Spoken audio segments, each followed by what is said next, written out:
রমজানে খেতে মন চাইলে আমরা খাই, তৃষ্ণায় গলা ফেটে যায়, গলার ছাতি ফেটে যায়, কিন্তু এক ঢোক পানি কি আমরা গিলি? বিবাহিতরা দিনের বেলা স্ত্রীর সাথে কি মেলামেশায় যায় না? তার মানে সারা বছর নফস আমাদেরকে নিয়ন্ত্রণ করে, আর রমাদানে এই নফসের উপর আমরা নিয়ন্ত্রণ প্রতিষ্ঠা করি। নফসের লাগাম আমরা রমাদানে টেনে ধরে, চিল্লায় বলেন ঠিক কি না?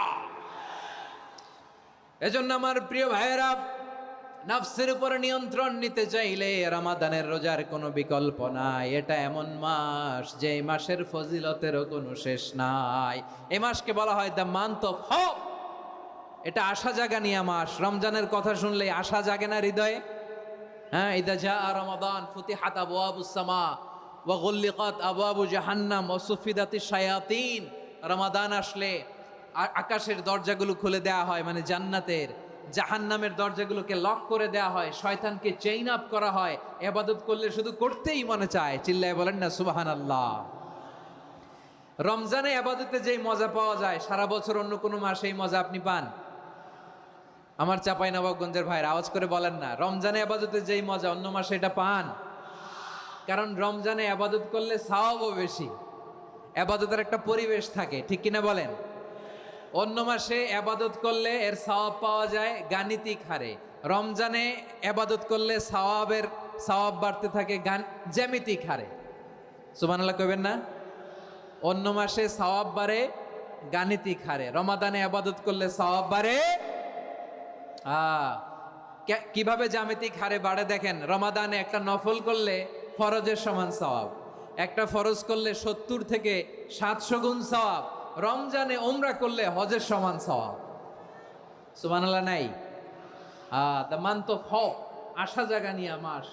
এই মাস আমাদেরকে হোপফুল করে, আশাবাদী করে।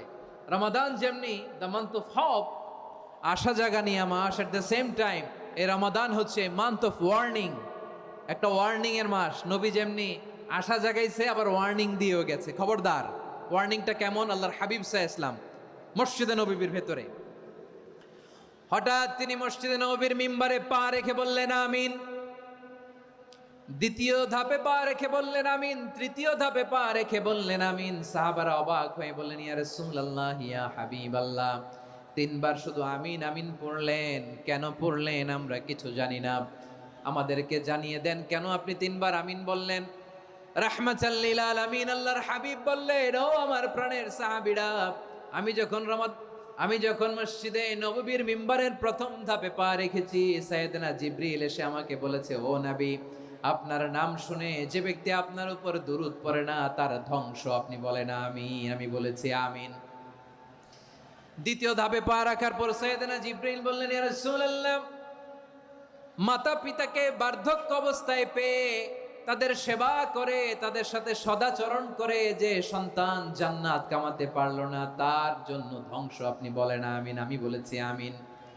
আবার মিম্বারের তৃতীয় ধাপে ঠিক যখনই আমি পা রাখলাম, সাইয়েদনা জিবরাইল বললেন, নবী, রমজান মাস পাওয়ার পরে এই মাসে ইবাদত করে যে ব্যক্তি নিজের গুনাহ মাফ করাতে পারলো না, তার জন্য ধ্বংস। আপনি আওয়াজ করে পড়েন আমিন।